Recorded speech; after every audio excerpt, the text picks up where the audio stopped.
Achtung!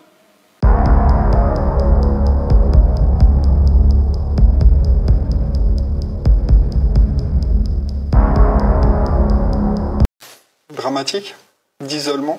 Moi, je pense qu'il a la marque de la bête. C'est la marque de l'intention criminelle. Je pense qu'on a trop subi. 7 ans de magie noire politique. 7 ans de mensonges. 7 ans de fraude. 7 ans de corruption. Ce que je veux, 7 ans de népotisme. c'est que vous, partout, 7 ans de trahison. vous alliez le faire gagner. Et 7 ans de vente à la découpe. Parce que c'est notre projet. Jusqu'à quand on va laisser faire? C'est ça la question. Et vous le voyez carrément aller en prison. Le seul responsable de cette affaire, c'est moi. S'ils veulent un responsable, il est devant vous. Qu'ils viennent le chercher.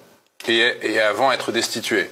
Moi, je pense qu'il démissionnera pas. D'ailleurs, il l'a dit. Ouais. Donc ça va passer par une destitution. Mais une destitution à mettre en place, je crois qu'il faut 2/3 des parlementaires. Exact. Et sachant que le RN a clairement dit... Exclu qu'il voterait pour une destitution. Exactement. Donc maintenant, on sait, on connaît le vrai visage des partis qui sont en place.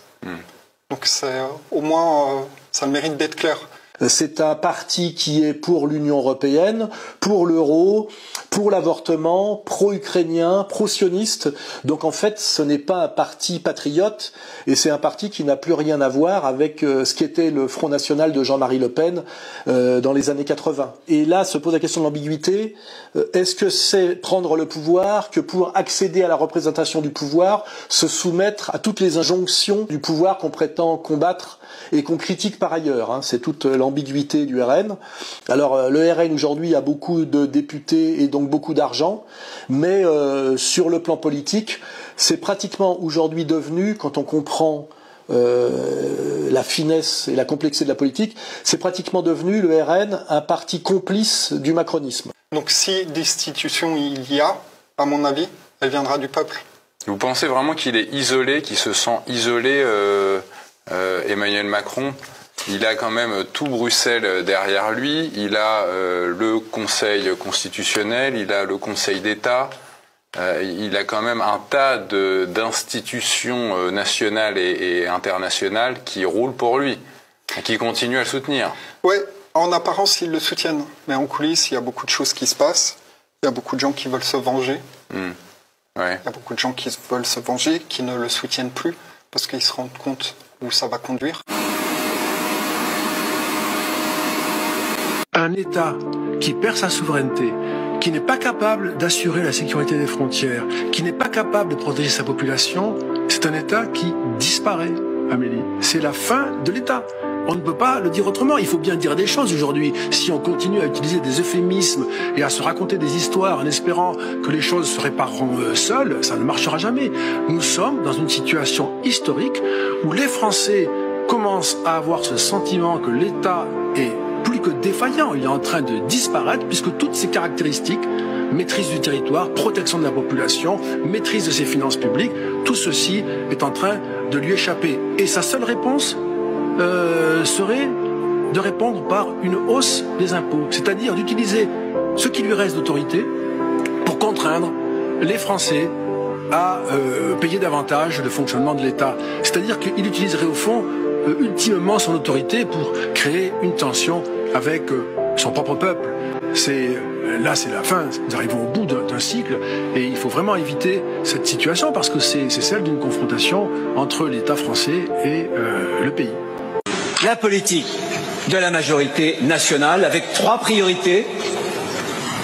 Vous les retiendrez facilement. La première, rétablir l'ordre. La deuxième, rétablir l'ordre. La troisième, rétablir l'ordre. Parce que je crois à l'ordre. L'ordre comme condition de la liberté. Ainsi s'éteint la liberté. Notre projet. Vous avez aujourd'hui des pouvoirs en place en Angleterre, en France, en Allemagne, etc., qui sont légaux, mais qui ne sont plus légitimes. C'est-à-dire qu'ils sont haïs par la population.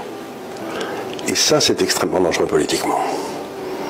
parce qu'ils se servent du pouvoir de l'État pour garder le pouvoir, mais ils n'ont plus l'adhésion des gens.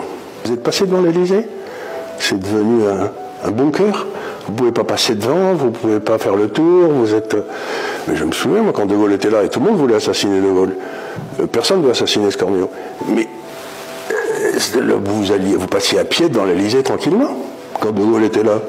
Et Pompidou était là, et même Giscard était là, et même Mitterrand. Ce type est un pleutre. Il se terre dans son bunker. C'est grotesque. Et il sait qu'il est haï. Et le jour où ça va péter, c'est le jour où la police en aura marre. Hein. Tous ces régimes tombent quand la police cesse de les soutenir.